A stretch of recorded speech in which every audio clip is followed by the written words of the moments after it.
I heard Otuado speaking yesterday. Yeah, I wanted to raise it. The man has spoken to your heart. Yes, and Sky, I was very happy to hear him speak. You know, sometimes Hey, Mr. Rejection. I think you should come for your stone, all right? Because you know, we've not been too fair to Otto, all right? Of course, the team has not been inspired at some point. But yesterday, hearing him, and I think this morning as well, cautioning against this rush to bring in certain kinds of players because we qualify for the World Cup. He says he prioritizes team unity, discipline, and commitment. And I think he spoke very clearly. And I think I like where his mind is about this. So he's not completely ruling it out, but his point is that, you know what? People have worked together. What has brought us together is teamwork and commitment. Let's not be in a hurry to start, because we've qualified, start thinking of too much tinkering. Right? And I think I respect that. Maybe I'll get the audio and play it for you. Yeah. I respect Otto for saying. Okay, yeah. Let's hear it. Let's hear him. I mean, in general, we will look at each case one by one, without giving names. There are players which we have been chasing since I was a coach in 2021, who didn't reply to our call or didn't want to come. And it's very, very difficult to say in general, this is what we do. So we have to see each case by case. And it's a different thing. If we haven't approached you and now you want to come, then we have been approaching you all the way and you said no, but now as we're at the World Cup, you want to come. And I think Ghana should always have a certain pride also as a country. I think also that we need to go on each player and to check the commitment, which is very, very crucial. Because we have a very good unity, and I definitely don't want to destroy this with bringing players in who don't have the commitment. So commitment has to be first. I don't even think we should discuss this issue. No, I think it's pretty clear, clear where his mind is, and I appreciate the manner in which he's gone about this particular issue. And we'll deal with it on a case-by-case basis. Also sending a clear message to those out there. Yeah. That if you were not there with us and we had been calling, because we are aware of some players who had been sent letters to switch, and for 3 years they've not signed the letter. But suddenly, he said he even replied to their message. Yeah, suddenly they are faxing. They are even faxing the letters. They are getting their assigns in the media to start setting agendas. You know, so we shouldn't allow ourselves to be used for such pretty agendas. clear on that, and also. I do say congratulations to him. Again, I see he's been making the rounds. He was in our hometown yesterday, with his family. When I saw the path for qualification for the people in the playoffs, I said, we thank God we qualify. Sky, you have to play 2 games in Morocco and qualify and go and meet another something somewhere. Charlie, by the time you finish, by the time you qualify for playoff and you're injured, Charlie. Bolivia, then Iran versus some people, then Jamaica versus some Charlie Bassa. But look at us sitting here chilled. So if Nigeria wants to qualify, they have to beat is it Gabon? Gabon, yes. And then beat either Cameroon or DRC, and then go into a 6-nation intercontinental playoff in some place. Yeah. And I don't even know whether it's true that I go, Charlie. It's really bad. Yeah, but congrats to him. Yeah, I think that. Congrats to Sky for his constant support of the man. I think you've been constant on this man. I also want to see he's one of the few people who have transcended administrations. He was up. You know, we tried first this coach, the former Brighton coach. Chris Hughton. So when Otto came first, Chris Hughton was his technical guy. Yeah. All right, and then we gave the job to Chris Hughton, and it didn't really work out. And then Otto came in during the World Cup qualification, and then managed to get us the playoff. And then the World Cup we went, and then we sort of went out in the first round. AFCON we couldn't qualify, and people were really upset. But you know, and it also shows that sometimes it's good to keep faith, because the new government has come. They've continued. The FA has just maintained Otto. You know, he may not be the most exciting talker, he may not be the most dashing, heavy Renard kind of thing. But for me, if the players trust him and if he's prepared to work with them, I mean, I think, as you said, we should just beef up his technical team or something. Because there's also something, South Africa did something. South Africa qualified with only home-based players. Wholly, not only. They are strikers from Burnley. Really? Yes. But the final 11 guy that number 9. played, they said they are only home based. No, then you mean that particular game, but they have players who. But if you look at they are 23. I mean, that is the point. That's why I said if you say everyone, they have players who play outside. Because if you look at the investment in their league, I think they've been vindicated. The quality of the league. Yeah. So because these are players who play in South Africa predominantly, competing against some of Africa's best, most of who play in Europe, and they've held their own and qualified to the World Cup. So it's a much longer path to take to develop your sport. But I think we have to learn from the South Africans. They have put money in their league. Okay, and I know that the Ghanaian situation is different. We have a lot of talent that we send out, and they also get the best. But when I watch South African PS, whatever they call it, PSL. It's not that bad. You get it, and the stadiums are usually full when Kaiser Chiefs and things. So there's no shortcut to sustain success. You get it, and I feel like even though I don't agree with a lot of things South Africa does, the way they prioritize their league and the professional approach to TV for their leagues. I mean, you are watching South African league. They are doing halftime shows. You know, they are very, very committed to the league. Is it also not about capital? Yeah, but you see, it's whatever. Whatever. You see, even if you have the capital and you don't have the interest, you can't sustain it.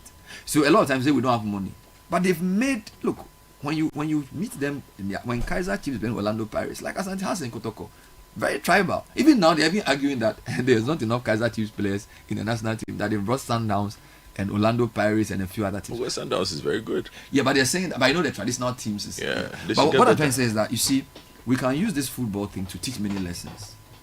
I think the South African story tells us that if you invest in local and you are consistent, you can, because we have two of the best players in the EPL as we speak on current form. All right.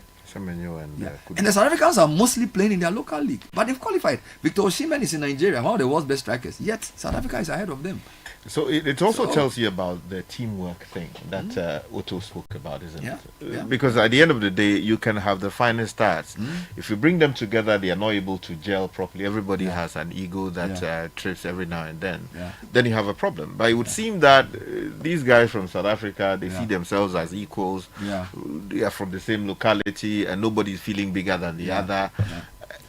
Which is why monkey shouldn't work when baboon should chop. And for me, you see, I didn't articulate this thing well because it sounded as if I was speaking on Nketiah. But Otto said we tried to call. He said for 3 years that I've been coach of this team, there are players I've been trying to reach. They've not returned our call. That is disrespectful. And Godfrey can tell us, Kevin Prince Martin did not treat us like that.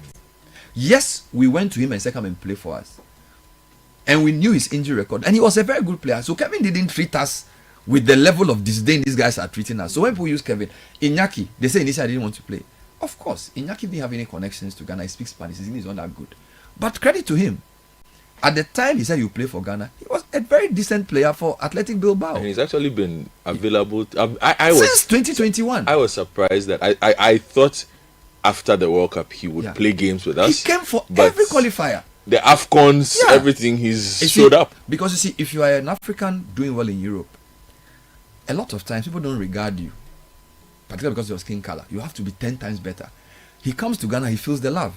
You get it? The Ghanaian fans like him. So a lot of these players, they should know that playing for Ghana is not just a question of an inconvenience. If you look at the English national team, Eze, Nigerian name. What's the name of this guy? Saka, Nigerian boy. Gehi, Ivorian. If you go to France, the whole team is African. It's our loss. Fine, we don't create the right conditions for people to thrive here, but I think that we should also benefit from the talent we've sent out there. Okay, so if we say come and play for us and you are looking down on us, and now that we've qualified for World Cup and England won't take you, you are ready to play for Ghana. No, we are not ready to have you. We should have a bit of national pride. We are not ready to have you. No, we should not. You cannot come and play for us at this time. I agree with the message Otto preaches about team unity and those who were contacted and had refused and those who showed interest. But I think that he's making a decision for the state, for the nation. Okay, and in doing that, it shouldn't be solely made on how you felt about how somebody interacted with you. That person may have been arrogant in their communication with you. They may have looked down on Ghana, but they may have their justifications. The way we manage our football here, our teams here, is not the best if you compare around the world. But I think that the decision has to be in the interest of the Black Stars and the nation. So sometimes you have to give people a second chance. Which is why it's good I'm not Otto. Because I'm emotional, but Otto is not. You see, what you said is very true. So I'm not the best person to make that decision because I'm making a decision on an emotional basis. But you heard the guy talk. Did it sound like he was an emotional person's guy? No. This guy is, and he's even giving more facts. If we've trusted him to take a decision about who to select for us to qualify, we should trust him on who to take to the World Cup for the nation. All right. Now, there's something you said that I think I agree with, that maybe we should understand the circumstance. So if, for example, one of the players comes to say, maybe at the time you invited me, I had a personal tragedy, or I had made an effort to come and something happened, then he has to explain himself. But from what we know, the facts we know for now, it was purely a question of, we are not ready to take this. Why should I play for Ghana? That's the impression I get. Okay. If they are genuine, and by the way, if you have tried to talk to somebody for 3 years, oh, my sister, Charlie. Representing the flag is pride first. You see, a national team is not a league team. It's not a business decision. You see, playing for a national team should mean more than just a business calculation. It's national pride. I always tell people that when I see a Black Stars player, they are greater than me because as good as I am at my job, I have never represented my country at the global level at a certain stage. But these footballers have represented us against 32 countries in the whole world. You get it? So it's pride, it's sacrifice. They are like soldiers for the nation. So if your country calls you to do something for it, to perform a national service, and you say you won't do it, or you want to do it at your convenience, what message are you sending to young citizens? You get it? There are certain things when your country needs you to do. Maybe, of course, you may be a pacifist, but maybe you are in a conflict, and your country says we need your intelligence to help defend the nation. It's a very difficult decision to say I won't do it.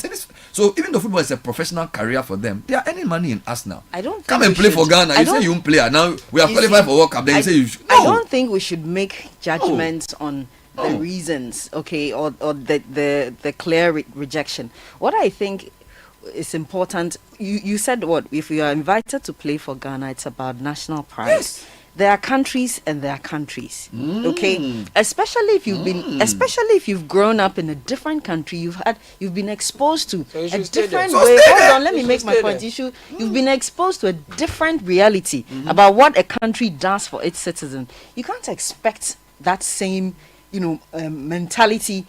Somebody who's grown up in a European country where everyday life works. Now you are being asked to come and represent a third world, and I'm using third world advisedly. A third world country, a country that has its own challenges, a country that's got issues with corruption, with football, etc. Let's give them the benefit of the doubt. My last pushback. They see Ghana making it to the World Cup. Yes, when you shine, everybody wants to be a part of you. But you have to make a decision that is in the interest of the Black Stars and the state. My last pushback. The reason Otto is the best person for this is that Otto Addo was not born in Ghana. Otto Addo played in Germany. He couldn't, initially in his football career, he couldn't even speak Twi. You can ask all the sports journalists. I think he played for Duisburg. Tony Baffo was in the same position. Otto Addo was purely German midfield player. He came to play for Ghana. He had the chance to play for Germany. So he's the best person to make this decision, not me. If Kwesi Appiah even says that, I won't let you play, you say Kwesi Appiah was born in Ghana.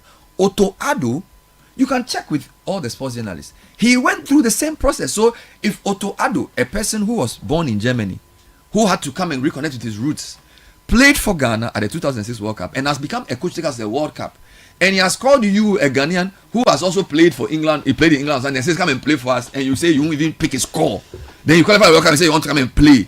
Come on, if I am Kamal Dean, or if I am Fatal, I'll be very, very upset. It will bring team disunity. They should stay in England. Let's learn to respect our own. Well, thankfully you are not Otto, Bernard. I'll send him an email. Check and social media trends. This issue there, I won't give them small money chance. Wow, maybe. Bidig. Well, I, you know my position. I know you like to take a swim. That's why you were giving ammunition because you have a relaxed attitude to this matter. I'm not. What? Telecel and First Bank Ghana bringing us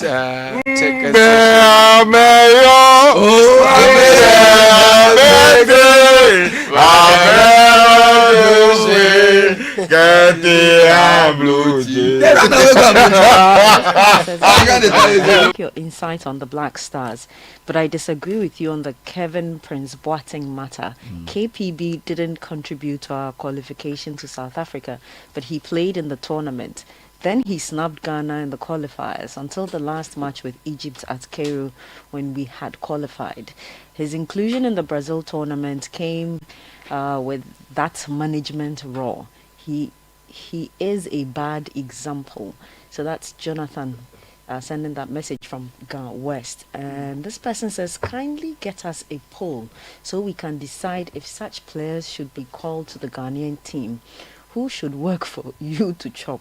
So Bernard, I perfectly agree with you. Hi Bernard, please tell Francisca that you will be here. We will give them a chance after the World Cup. Good morning, City. Kakra, let those guys who rejected us rest at where they are now. Steve in Moscow. You, Steve, I hear you. And this person says, Kakra Pan, I shy for you to do. And that's Pius from Takrade. Kakra Pan, you started well, but you spoiled the thing. Please, those players should stay far away from the team. Eric Che from Tema Community 25 sent that. Francisca and team, please. There shouldn't be any room for those arrogant born abroad players. Oh, if they are allowed to come, they will only breed disunity in the team. They don't understand us. 1. Jama, no idea. 2. Ghana versus Niger, no idea. 3. GFA, no idea. 4. Local language, no idea. They should go away. Kwesi Akwa from Kwesi, that's too harsh. Kwesi, that's too harsh. Actually, if you look at some of the players and how they integrated, for example, Tariq Lamptey, he was approached and he took up the offer and he played. And I noticed the first day he went for training, they did some initiation for him. He had to do some dance. He came here, we interviewed him. You can tell that he felt the love. He's doing well. I mean, he's injured now. He's in Fiorentina. But if Tariq Lamptey regains form and is available for being picked for the World Cup, I'll have no problem because he went for 2022 World Cup. And he also didn't grow up in Ghana, right? And that was the same time we're looking for Hudson-Odoi, and he was saying no. Tariq was a fairly regular right back or right wing back for Brighton and Hove Albion. Okay, so he managed. So it's not even an integration problem. It's not even a question of language. It's a question of willingness and respect. You see, it's respect. I always tell people that there are some things you should never tolerate in a relationship. Disrespect is one of them. All right. So if you have kids and you're training them about how to behave, respect one of the things you teach your kids very early. Respect people, talk to people with respect. And you tell your daughter, don't let anybody disrespect you. All right. It's true for individuals, it's true for companies, it's true for countries. All right. So for me, I'm emotional about it. But that doesn't mean that you should cut off a person totally because they've disrespected you in the past and they're making attempts to show respect or to engage you. So we'll bring them back after the World Cup. Anyway. Is that not a compromise? Yeah. If they want to. So we want to qualify for the next AFCON in 2020. When are they playing AFCON again? 2028. What? When is the next AFCON? Next AFCON. December. No, where we didn't qualify. So the next one. No, the qualification for the next one. I don't know. So maybe they'll start in 2027. So no, I think after the World Cup. Yes, so we will take them and they will play for us after the World Cup. If they are really committed to Ghana, they should come.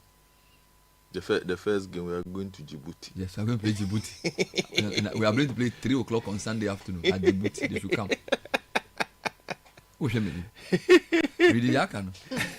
I guess I'm on my own. Okay, so Sky is on your side, but it's not even sure. Thank you, Okay, so George in Tama says, let's do to them what we did to Lai Kingston. They will be added to the team and snubbed in the final squad. Okay. Lai had a different case. No, let's be fair. So Larry Kingston was one of our best wingers. He was playing for Hearts, not Ghana Hearts. Scotland. At the time, Essien, Appiah, and Lai were considered the best midfield trio, and Sule, or midfield four. Then we had a match in Ghana, and a player provoked Larry Kingston, and Larry reacted, and he got a red card. That straight red card was in our last game. That means he was going to get an automatic 2 or 3 game ban. And then they said, even though he's one of our best players, taking him to the World Cup means he will miss almost all the first round. And that was why he was not sent to the World Cup. So it was not mistreated. I think we need to set the record straight. Okay. Yeah. This person says the situation has not changed. We are still third world. We still treat players the same. They should stay where they are. Omega Supreme in Medina. Good morning, Bernard. Please tell that your colleague female. No. What is that? Ignore that. We won't read that message. Okay. Yeah, but Okay, you edit it, sanitize it. It doesn't need to be edited. He's expressing his view. I don't. No, but I don't even no, take but any fault. they can't No, I refer. take They can't seriously. refer to you as that our female colleague. It's You cannot condescending, disrespect. it's You cannot completely disrespect unacceptable. our colleague and expect us to read the message. no. So delete. You see, and the thing, look, this thing sometimes we tend to brush it off, but the people who listen to us, that we need you as much as you need us. You know, I don't think anybody sets out to sit here and say outlandish things or things that require sometimes the kind of retorts. I mean, what exactly did Kakra say that has you so annoyed That you can't even mention her name. that you would have to resort to this kind of language and say that it reflects her mediocre behavior? I mean, what kind of thinking is that? Look, it's This it's behavior radio. is unbecoming of a city breakfast show You listener. know, people should behave This themselves. behavior is unbecoming of a city breakfast. Okay, let's move to the next one. Okay, so this person says, "Hi Godfred, please tell Kakra that you will be here. We'll give them the benefit of the doubt after the World Cup." That's my kind of Here's man. another one. Kakra, please, your argument doesn't hold water. If Ghana is seen as a third world country to them, as you claim, it is still this third world country which is going to the World Cup. We will not accept them. They thought we would not qualify. That's why they refused to come. Now that we are where we are, they want to do what? Please. I Eric think there's a sends that popular. from I Kufuria. think without doing a survey, I think your view is a minority view. Yes. I think we can be fair Oh, to say that. certainly. It's a minority Certainly. view. Because Edwin also said that online. I think a lot of people 2 days ago, 3 days ago said, Charlie, they are not prepared for such things. Well, you know, Ghanaians in football, we get very animated, very emotional. Let me ask a question that someone posed to me, right? And I interrogated it. So the person said, look, in this country, we see doctors leave the jurisdiction all the time. Yeah. That's a form of rejection to go and work elsewhere. Now, allow me to Yes. articulate the same. Better You see nurses opportunities. reject us all the time. They've been posted to the north. Yeah. They say they don't want to work in the north, and so they leave. They're working in the UK, US, receiving good salary. Yeah.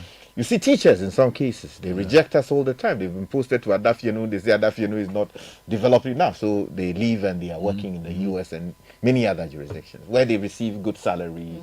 And for 20, 30 years in some cases, or 10 years in some cases, they work there, earn good money. Then there are people who stay back here, hustle to fit the health system, with all the difficulties, the problems that they deal with. Yeah.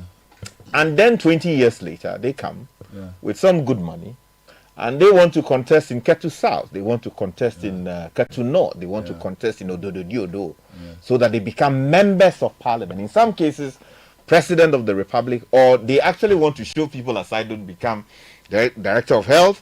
They want to work as ministers responsible for health, minister for education, all of these things. Yeah. Now, if we extend the argument, although they may not necessarily be the same, Yeah. it would seem that there is a consistent principle that we can distill from what's happening. And if we match that against your own position, would you say that it is fair to accept certain people, they may be dual citizens, they may be people who have gone to work there, to come and serve in our parliament, to serve in our government, to serve in our ministry, departments and agencies, you know, without having qualms about that? But when it comes to footballers, because maybe somebody told them that, oh, be careful about Ghana, blah, blah, blah, and they went with that.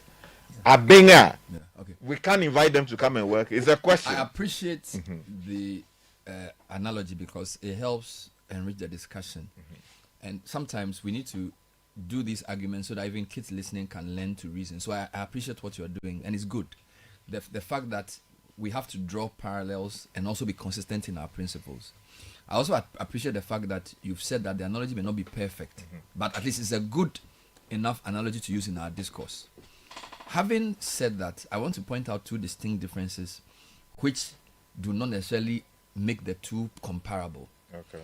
Now, in the case of footballers, we are not saying they should sacrifice their career to play for the national team. So, for example, there was a particular time where both Nketiah and Partey were at Arsenal. All right. So, when there's international league to be played, Partey would take a plane and come and play in Mali. Nketiah would not come. Both of them were earning money at Arsenal. So, we are not. So the analogy around professional, I'm leaving Ghana. So in the football case, the Black Stars was an extra step we were asking them to take for the nation without sacrificing their playing career. So that's where the analogy becomes faulty, because if you look at a doctor who leaves the country, it's his full career. He's making a decision about where to play. So the only way your analogy will apply is, should I play in Ghana Premier League or play in England? Second point, even with these doctors and nurses who go abroad, within the period that they go abroad, you can tell you, in Ghana since 2020, private remittance has outpaced FDI, right? From UOF grants time of 3.5 billion, it's now over 5 billion. What does it mean? This economy depends a lot on these doctors and nurses and teachers who go and work abroad and send money back to pay school fees, to pay medical bills, and to build houses. So, whilst they do not work here and we've lost their service, within that same period, they are paying back for their absence by providing money. So that's my second pushback. Third pushback. If you say, well, they come back and say they want to become MPs, we don't give them the MPs on a silver platter. So usually, when you look at the trajectory of those people, look at Educhun as an example. Educhun, we can't say even rejected Ghana. He's an educationist who lived in the San Diego area. He did a lot of work. Prior to Akufo-Addo meeting him in US and telling him to come to Ghana, he had started doing projects in his constituency. Right? So when he comes back to Ghana, he said it. He said, even before the president came to tell me to come and do politics, the people already knew that almost every now and again I'll come, start a progress. So even for him, his people decide to vote for him because they know him, that even though he's not here, he pays school fees, he's building schools. A lot of the people who come in to win these seats, you can tell, because guy, you've covered elections for a long time. If you come from abroad and they don't know you, they won't vote for you. So you see, some people can say by rejecting these guys, we are saying that we don't want returnees. No, Ghana has made it very clear. We have a diaspora investment fair. We are even going to make it easy for people who are diasporans to come to Ghana. Indeed, I watched a video of Gabrielle Union just today, talking about how she and her husband and her mother came to the Asin River and how healing it was for the family, reenacting that. It was a powerful piece. Ghana is really very open to diasporans, including Ghanaians born abroad. The specifics of this case make it very difficult for anybody who's not stretching it to defend these guys. Do you understand what I'm saying? Because at the same time that they were saying they won't play for us, there were people in similar positions who said yes. Do you understand?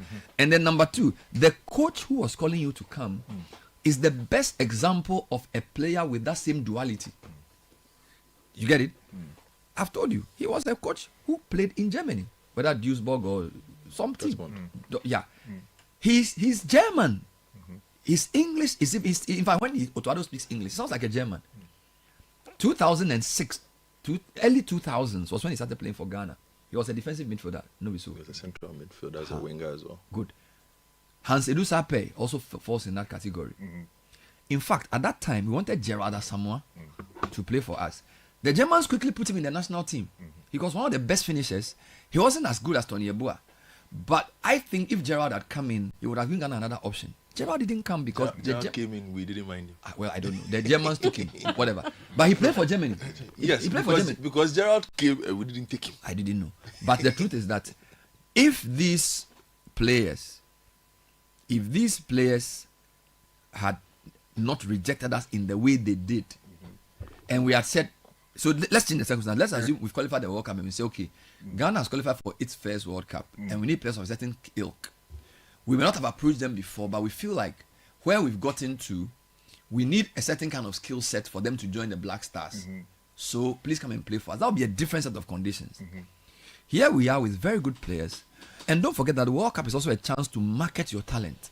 So let's assume I am Fatau, played in Ghana for many years, got a chance to go to Leicester City.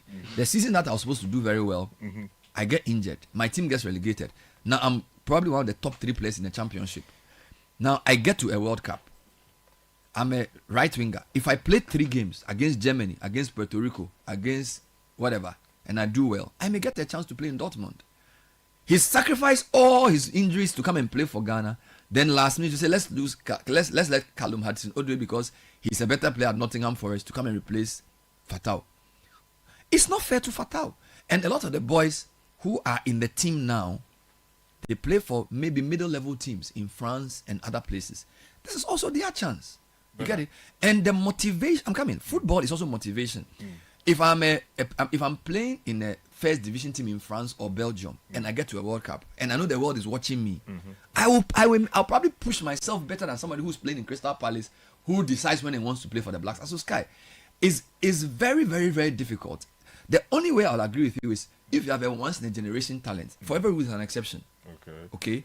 They ask Alex Ferguson why he treated Eric Cantona different.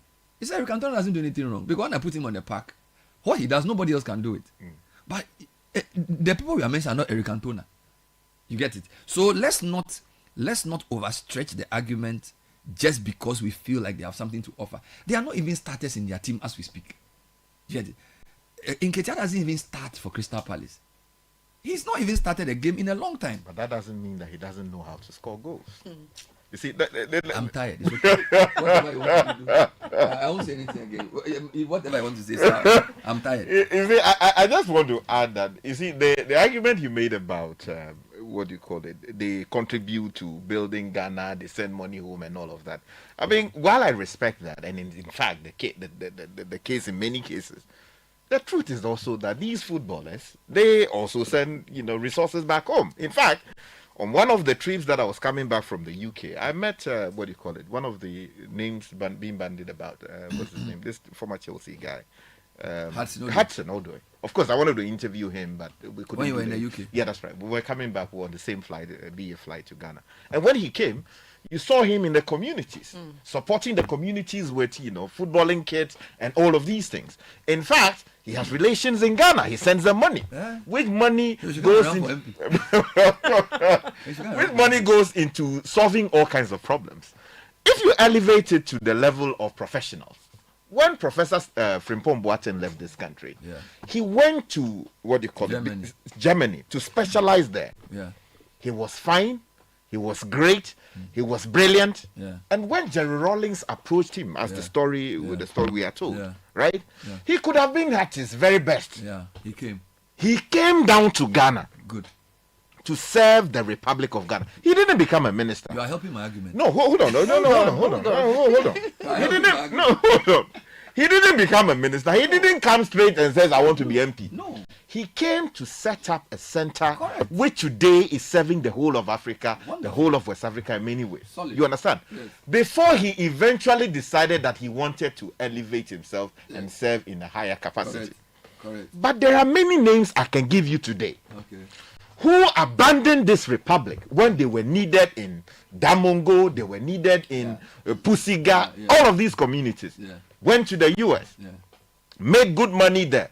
They called on them repeatedly to come and help the Ghanaian project.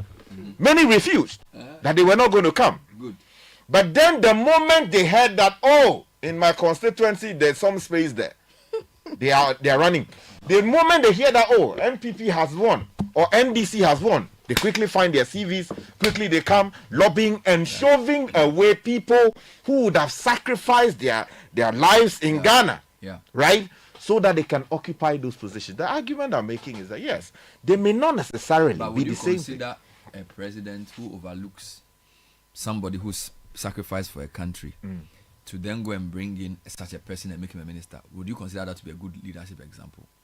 You will not be happy with a president who does that. The example you give. If a president decides that somebody has worked as a ranking member for 8 years, he's been with you and done so much work, and then you win power, and then you go and bring somebody from America to come and take over the health position, would that be fair? You see, so the question now is the exceptions rule that you have triggered, right? If you look at all the circumstances of the case, if that person is part of the pack, are you likely to deliver better compared to excluding the person? If on all the facts, it would seem a reasonable person will come to the conclusion that we are better off with you, then... So I agree with you on one condition. See, so let me give you an example. Obasanjo became president was it 99? Or was it 2009? I'm not sure. Somebody's helping. 2000. Why Obasanjo became president? Oh, before 2009. No, his second coming. Okay, yes. When he won as a Democrat. Not when there was a coup and he was appointed. So when he came in, I think it was president before John Kufuor became president. That was how come he helped us. So that would be 99. Yeah, let me see. All right. Obasanjo's administration was considered technically one of the best Nigeria has ever had. Okonjo Iweala, a lot of these high level, the governor for Kaduna State, Nasir El Rufai. I mean, Obasanjo's cabinet was world class. 1999 to 2007. Most Nigerians say that cabinet is very good because Nigerians, there are a lot of them in the diaspora. All right, and he did the right thing by bringing those guys in. So sometimes your argument can be true because when it comes to like national development. So for example, when Akufo-Addo wanted somebody to help head his technical team for COVID, he looked for the highest ranking Ghanaian in the World Health System, Professor Anefi something, and brought him in. We all say that, look, Anefi is not interested in Ghanaian politics. He is a high-level technocrat in the WHO. We needed him. He came to do the work. Mahama, Victor Bampo, Mahama became president in 2012. We needed funding for health. Who is the Ghanaian within the global health system who can help you raise the money? It's called Victor Bampo. Bring him. So, I actually think we need a national strategy for that. Okay.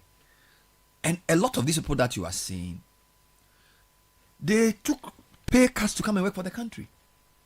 These people are making reference to.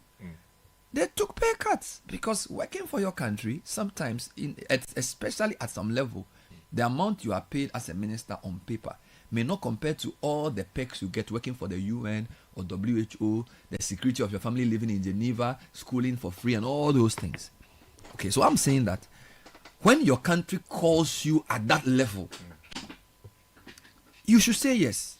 So, but it should be the country that should call you. You are not the one, you see. So what I'm saying is that the country called Anefi, he came. The country called Victor Bampo, he came. The country called these players, and they said they won't come. But you see, that my pushback on we that. are not. I'm coming. Let me. I'm saying that I agree with you that the country should call its best. At the time we called them, they were very good. At the time we called these doctors was when they were needed in. We decided that they were leaving because we've made progress. Let's not argue just for argument's sake. I'm saying that the key point is that your country made a call to you. Yes. All right. And I've given you two examples in health for MPP and NDC. Nobody can question the competence of Anefi. That's true. Nobody can question the competence of Victor Bampo. All right. Because their nation need, and there was even a risk because in Ghana when you come and work for a political party or a government, they will say you are NDC or MPP, even though you may not be. And I'm saying that they had a lot to lose, but they took their job. And a footballer, when your country needed you, you said no. Can I ask you a question, quick one on this? These players in question who rejected the call from Ghana, they are at the top of their games. I'm asking because of the comparison you're making. So it's a very good question. So because at the time they were called, they were. You see, the thing about football is that football is form driven. So if you talk of world class players, Ghana has had, I may be wrong, within the past 20 years, you can say players that were really at the top of their game. Essien was at the top of his game when he was very good.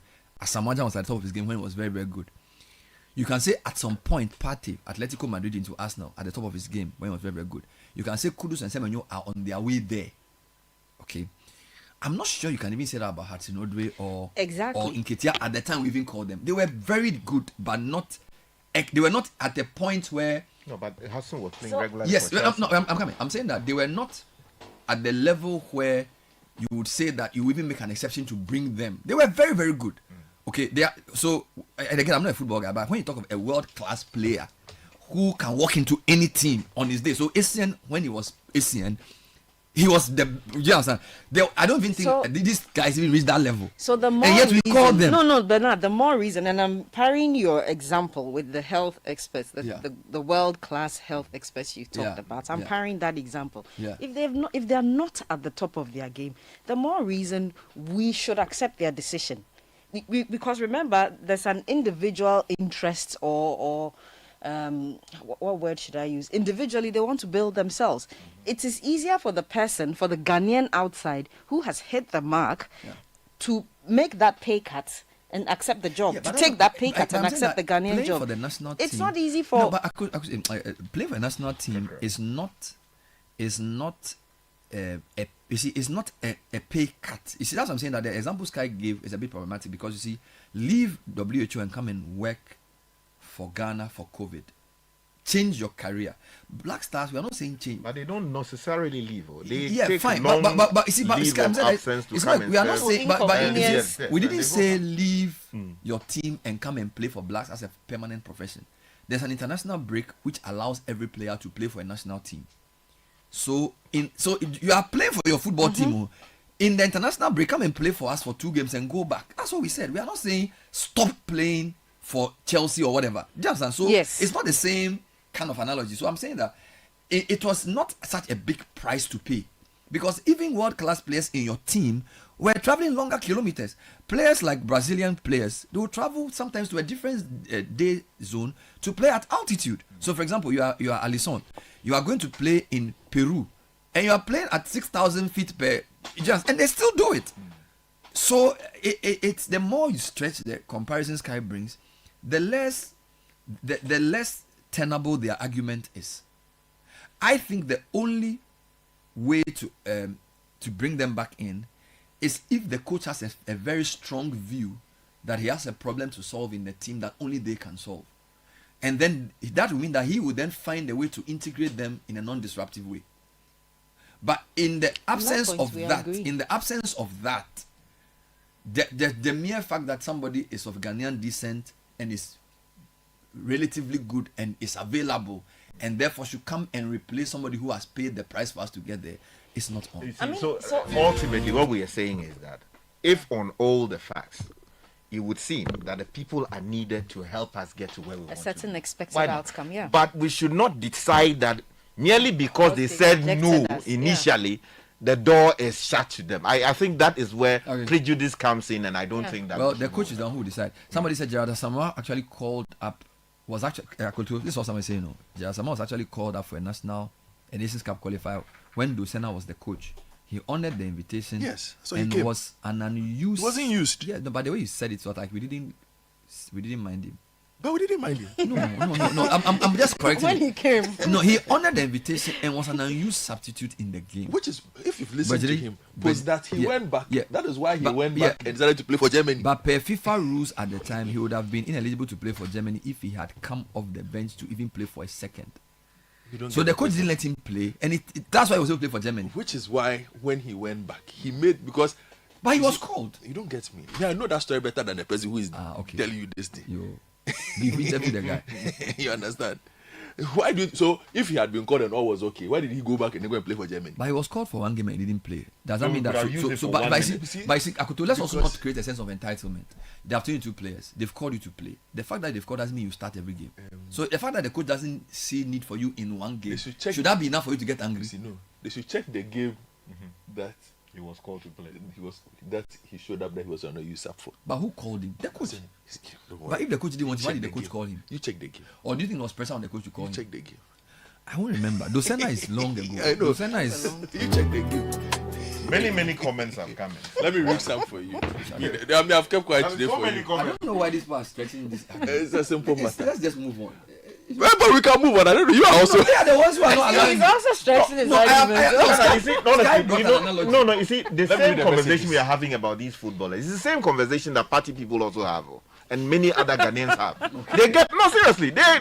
You use the Monkey monkey the World word. Yes, they were in the trenches and blah blah blah blah. Yeah, right. Yeah, There are even people in MPP who accuse the former president of bringing people they didn't know to come and take positions, and now that they are in opposition, they don't know where the people are. They have run away again. So, in fact, if you listen to the MPP, if you listen to the MPP campaign very carefully, this current campaign, you will notice there are undertones of that, where people say, we've been here, we've fought for the party, and when positions come, they don't get. Which is why Monday came on air to say that NDC people should just relax, because there's an expectation that when you help a party win power. But I'm also saying that we should be very careful here, because nation building should not be seen as rewarding the person who's hungriest. Nation building is more serious than anything else. And I will always defer to expertise on nation building. If you can find somebody who can do the work for nation building, I will bring him, because it will save lives. Okay? If there's a doctor, there's an educationist who can help us. If I am a president, I'll look for him. I'll even go and beg him. Because when somebody earns a skill or a knowledge, and he can work for my country, that one I will bring him in. Okay? So I am not poo-pooing the idea of bringing in Ghanaian born people at all. Please don't get around, because we actually need people like that. We actually should create a political culture that allows that. Okay? We shouldn't encourage foot soldiers to force presidents to appoint incompetent people just because they are loyal. Because to build a nation, you need the best. So when you listen to the campaign of the parties and they are giving the politicians pressure, we who know better, or who believe we have a better view, should tell the politician that no. If the guy can do the work, bring him. Because political position is not a reward. You understand? It's not a reward to come and loot. In Ghana, it's a reward. It should not be. And it becomes a reward because we perpetuate these arguments around. So please, this shouldn't be construed into a political issue at all. Because on politics, I am with you. Let's meet me. Noah from Bergros says, Bernard, you're forgetting that Odoi also benefited from someone being dropped prior to a World Cup tourney too. He didn't play qualifiers. Someone was dropped for him to go to the World Cup. Good morning, CBS. We are not saying they shouldn't come. They should just wait after the World Cup. If they truly want to represent Ghana, they should come and play the AFCON qualifiers. Bernard, I don't agree with Kakra at all. They should stay in their perfect first world country. They could have changed their mind at any point over the past 3 years. Changing your mind now is very opportunistic. Do you think if England had called them to the World Cup and Ghana also approached, they would have changed their mind and joined us? I don't think so. Nee from Choco. Bernardino, please tell Kaka, I like her, but don't angry me. I agree with you, Bernard and Otado. Today, the hashtag Kakra Pa should trend. Kakra, we love the boys, but they should only come in September 2026 for us to show them some love. This is Free Akulache. Good morning, City FM. Nana from YRF says, the problems of the Black Stars management started from 1992 when Nana Butler and Alhaji Jaula created captainship problems. I don't support Hudson's call to the Black Stars, but we should consider what happened to his dad, who was prematurely sacked from House of Folk by Nyawo Tamaklo. As Otado said, Odoi. As Otado said, those foreign-born players' invitations should be looked at on a case-by-case basis. Fair point. Ben, if Presec rejects you as a first-choice candidate seeking admission, should another school accept you as a second choice? Kuku from East Legon. Now from Sprinter says, please, I know Kaka is playing the devil's advocate this morning. Kaka, don't worry. We will organize Justify Your Inclusion at Mamu Binima Park to prepare their minds, body, and soul for the Black Stars. I like this one. They should do the Justify. You guys do Monday start at Mamu Binima. On a hard topic. Mamu Binima. Justify. Because you must prepare their mind, their body, and their soul. When they say Kumo no, continue with it. He has to feel. He said he has to feel that. No, he said he has to feel that.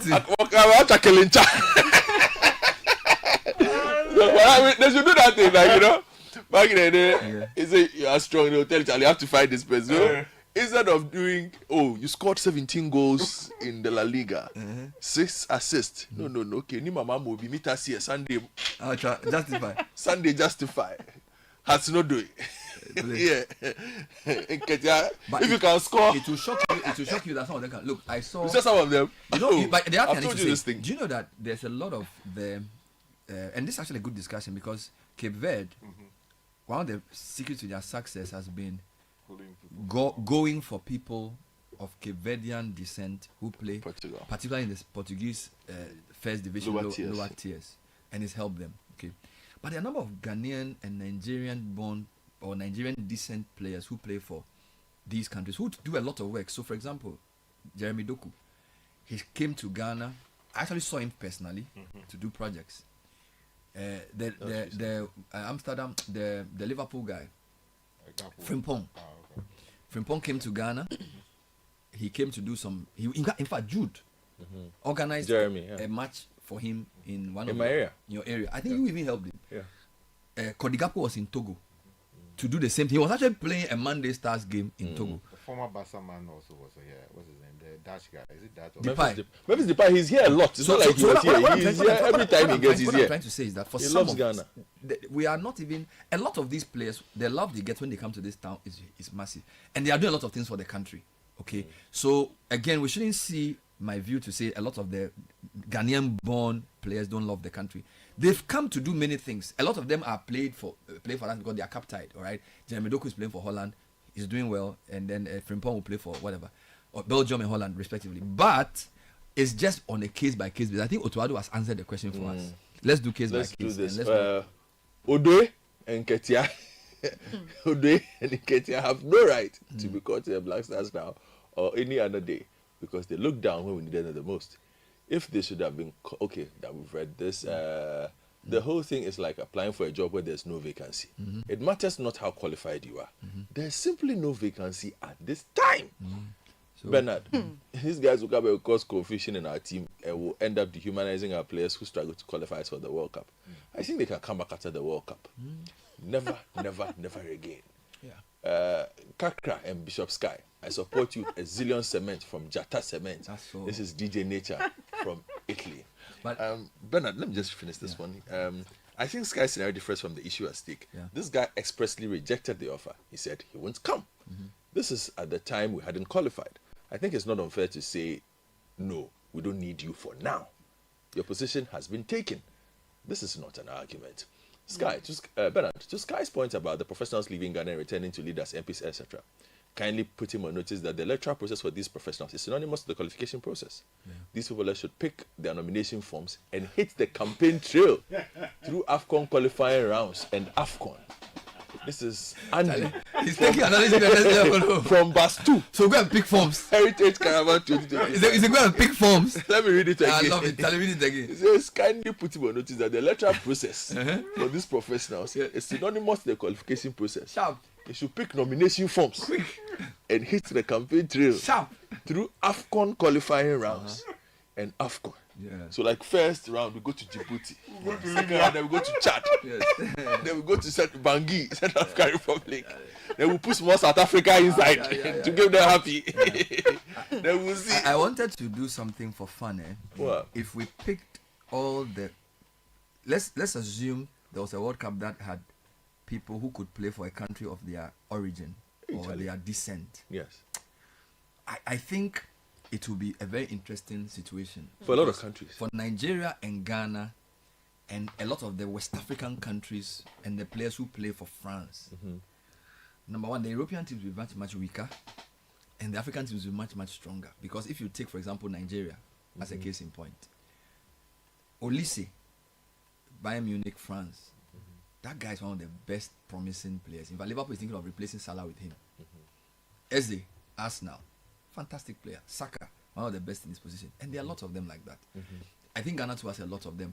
It's almost like what, and you know, it's an analogy of what we've missed with our engineers, our doctors and things, because a lot of our best people don't work here. All right. So we are not able to, so in the same way that we are not able to progress in the World Cup because some of our best players are playing for other countries. In development as well, some of our best minds are working for the American government or the British government or the Chinese government, and it's very difficult for us to harness those resources. So I feel like there must actually be a national strategy of bringing those minds back into Ghana. No, I agree with you. But just to the point you were making about if some of the Europeans would actually also benefit, because if Italy had a choice, there are a lot of Argentine talents that will play for Italy. Okay. You understand? Yeah, there are a lot of, so you see a lot of names in the Argentina system who are Italian. So Argentina benefits from Italy a lot. You see, okay. Which is why you have a lot of them being able to play there, because the passports help them. You know, they are on both sides. You know, so it will not even just be as quite a few. If you look at the Americans, for instance, to an extent, they improved their football at the national team level by looking at the Germany-born Americans. Because of the U.S. Air Base that is in Germany, you had a lot of American soldiers who had kids in Germany. So they were able to get into the German system. So most of them came from, or who had parents who were based there and simply put their kids in soccer systems in Germany, which are much better than what they had. You know, so it's actually a strategy you can use. So some of them, so you realize that at a certain point, maybe not now, but at a certain point, there are a lot of American kids who either grew up in Germany, you know, or had one parent being German of some kind, you know. Let me ask you a question. Looking at South Africa's strategy versus the Ghanaian strategy, which one is more long-term for national team success? Because, for example, a lot of our African, Ghanaian, Senegal, Ivory Coast players, they develop in France or Germany or Italy, and then we get some of them back. As against South Africa, who says we develop our league and hope that our players get to the top. It seems to me as if the former strategy is better, where if you look at Cote d'Ivoire, 90% of their players were European trained, and therefore they are able to cope with the sophistication of the game, because Europe is the world's center for football. Okay, so even though South Africa will qualify for the World Cup, I'm not sure they will do as well as Cote d'Ivoire will do, because Cote d'Ivoire players would be more, or Senegal will be more used to the type of play that France or Germany will play as against South Africa. It's a mixture of all the things that you and Sky and Kaka have discussed on this. So the South African model has worked for them. Okay, Tanzania also have a similar model. Somebody would say, well, it hasn't paid off as... Oh, Tanzania? Yes, there's a heavy reliance on players in the local league, because their local league also has significant investment. But even if you look at... They do in Kosafa. But they are improving. You know, they are doing much better than they used to. So they haven't reached the levels of South Africa, but you can see the improvement. Of course, the template exists for the North Africans. For a very long time, Algeria, Morocco, Tunisia, they just Libya, bring the French boys. Not necessarily the French boys. I'm talking about the domestic. Homegrown. And it wasn't working for them. No, it was. But they are doing better now. Yes, but I'm just saying that at that point, they did not look out of place. It's true, because their teams were very competitive. Their teams are very competitive, and if somebody was playing in Algeria, the systems were pretty close to what existed in France. All right. Somebody's playing in Morocco. Continental World Cup. At a certain level, the systems are very close to what was happening in Spain at the time, or Algeria, you know, or Tunisia as well. So that focus takes. Why is Morocco doing so well these days? I'll get to that point for you. You know, so if you put all of those things together, there must be a significant investment, because money runs through. You understand? And then all these ones, they have plan. So maybe over the next 5 years, this is what we're doing. After the 5 years, we move into this phase, and you can see the long term of it. And they are willing to take the pain. What we have struggled with in Ghana is a refusal to take the pain, because along the way, you see, Ghana is, when it comes to our football, we are a very result-oriented country. Irrespective of the level. Not Under process. 10 must win. We just want to win. Under 12 must win. Under 15 must win. We don't take losses. Okay, so if Ghana goes 2 editions without anything, the FA president, we will give him problems. But the problems also come from sometimes, indeed. So we are impatient, eh? Yeah, but also the impatience comes with us not seeing the plan. Yeah. Because we have seen some who have come with a plan. And we are patient. And we're patient. Some are there. We're patient with that plan. Yeah. So I think maybe perhaps if Ghanaians saw the plan being executed, Yeah. they will not get too agitated about an under-17 team that goes 2 or 3 years without winning anything. If they can see the end game. They see the end game and know that the players come from purely the local league. You see subtle improvements across the various levels. But like I said, it requires money. I get a lot of money. And before I jump to that Morocco question, Bernard, football is for rich people. Even now, eh? Yes, and not rich people as in like, but I'm just saying for the game to run. Okay. There's let's put the state aside. Look at the biggest clubs on the continent and who owns them. Yes. So large companies you must be willing to absorb losses. You must be financially deep. You must be willing to absorb losses. It's a long-term project. Without blinking. Yes. If Patrice Motsepe loses $2 million this year at Sundowns, he doesn't care. Yeah. If Togba Apede loses $2 million with House of Folk this year, he will tell Odoi that hey, for the next 3 years, be careful. Yeah. So we need more depth. We need more depth of wealth to be able to develop the game. Because those are the people who then invest in infrastructure. Yeah. They invest in quality training and all those things. So that is what keeps separating us locally from the others.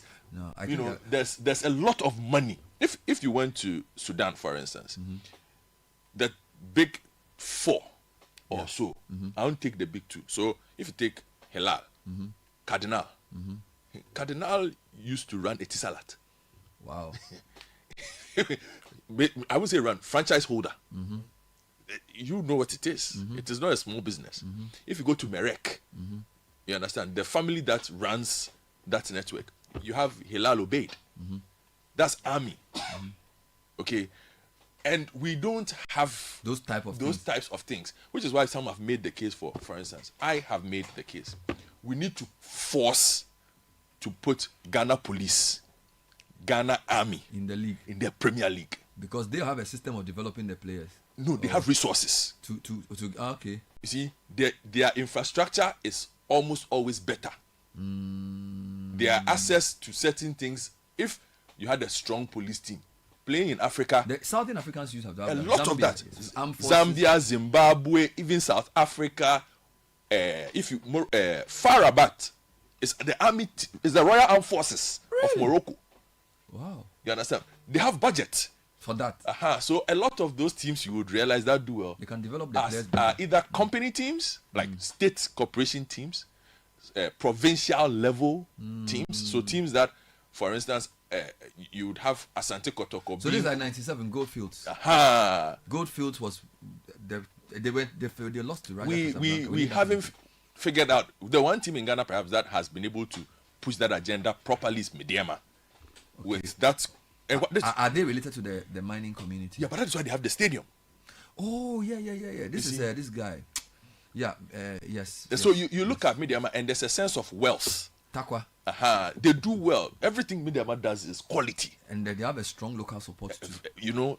And that's because they are not super rich. That's the model. Yes, they are not super rich in Ghana, but they are wealthier than most, and they can sustain it. Now, if you come to the Morocco plan that they've been able to execute, again, they were in the semi-final of the World Cup. Yeah, they were fourth. It's serious. And the record that we held at with under 20 level, at under 20 level, of playing, of winning it is under threat because yesterday they qualified for the final of the under 20 World Cup. And who are they meeting? Argentina on Sunday. Morocco, what are they doing right? They've won CHAN 3 times. They won Olympic bronze. And the World Cup, they were in the top 4. World Cup, they were fourth. The only thing they haven't, the one channel the one hurdle they've struggled is AFCON. They'll probably win it this year. It's a plan. It's proximity to but you can see their women they do very well. Are also doing well. What is it? Again, it's money. Money and the plan. You see, once the plan is laid down, they've had the patience. This has been going on for over a decade now. Oh, really? I spoke to you about if you remember a year ago where is there some stadium money? the sports minister told the king that look, we need 140 pitches. But also, the sports minister happens to be the man who runs the purse strings of Morocco. Let me just put that out there. So he has access to the funds. So he has access to the funds. 140 stadiums. He said we need not stadiums. Pitches. Pitches. There's a difference. 140 pitches. He says we need pitches. So they have littered the entire country with pitches. I mean, people are kicking balls everywhere. There are pros and cons of it. Some are saying they are sacrificing social services for sports tourism and that's sports why all the diplomacy. African tournaments happening in Morocco. Yeah. Everybody wants to go to Morocco. Yeah, but it brings them money. Because if you are flying there, you are spending money. You are sleeping in hotels. It's money. They are boosting their economy with it. But it's just the plan, and also generally they have a lot more money than most of us. You know, the systems with transportation is better. Services are better. Everything is better. Yeah, because now they are paying pound. You know, but if we are able to invest the money, wow. Hey, who knows? Maybe we Charlie, can get thank you there. guys. I think you've led us somewhere. Initially, I didn't see where we're going, but we've landed.